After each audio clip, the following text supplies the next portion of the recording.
Hello bachcho, let's read the question. So here the question say a metal X form a water soluble salt XNO3. When an aqueous solution of XNO3 is added to the common salt solution, then a white precipitate of compound Y is formed along with sodium nitrate solution.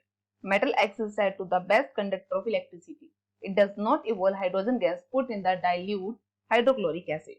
Question A. What is a metal X? Question B. What is a salt XNO3? Question C. Name the compound Y. Question D. Write the chemical equation of the reaction which take place on heating XNO3 solution and common salt solution, giving the physical state of all the reactant and product. E. What type of chemical reaction is illustrated by the above equation? तो चलिए बात करते हैं हमारे question के अंदर की concept पर। क्वेश्चन का की कंसेप्ट किस पर बेस्ड है? तो हमारे क्वेश्चन के अंदर जो की कंसेप्ट है वो किस पर बेस्ड है? तो हमारे क्वेश्चन का की कंसेप्ट बेस्ड है डिस्प्लेसमेंट रिएक्शन पर। ठीक है, अब ये कैसे डिस्प्लेसमेंट रिएक्शन है? तो ये डबल डिस्प्लेसमेंट रिएक्शन है, जहां पर हमसे पूछा जा रहा है कि मेटल एक्स क्या है। तो मेटल एक्स होता है हमारे पास सिल्वर।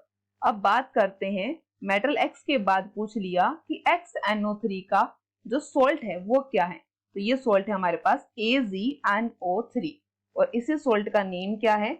ये है सिल्वर नाइट्रेट है।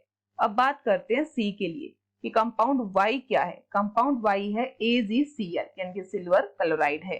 ये कैसे बना इसकी रिएक्शन देखते हैं, जहां AgNO3 यानी कि सिल्वर नाइट्राइट है एक्वस सॉल्यूशन के अंदर प्लस NaCl, ये भी कैसा था? एक्वस सॉल्यूशन में था, जिससे बना AgCl सॉलिड फॉर्म में प्लस NaNO3 बन गया, सोडियम नाइट्रेट बन गया एक्वस फॉर्म में।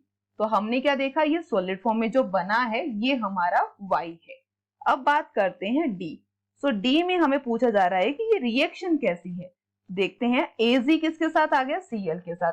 Na आ गया NO3 के साथ, यानी कि 2 टाइम्स क्या हुआ है? डिस्प्लेसमेंट हुआ है। तो ये रिएक्शन कैसी होगी? इस रिएक्शन को हम बोलेंगे डबल डिस्प्लेसमेंट रिएक्शन। तो ज्यादा एक्टिव है वो आपस में जुड़ जाते हैं। So I hope you understand it very well. Best of luck. Thank you.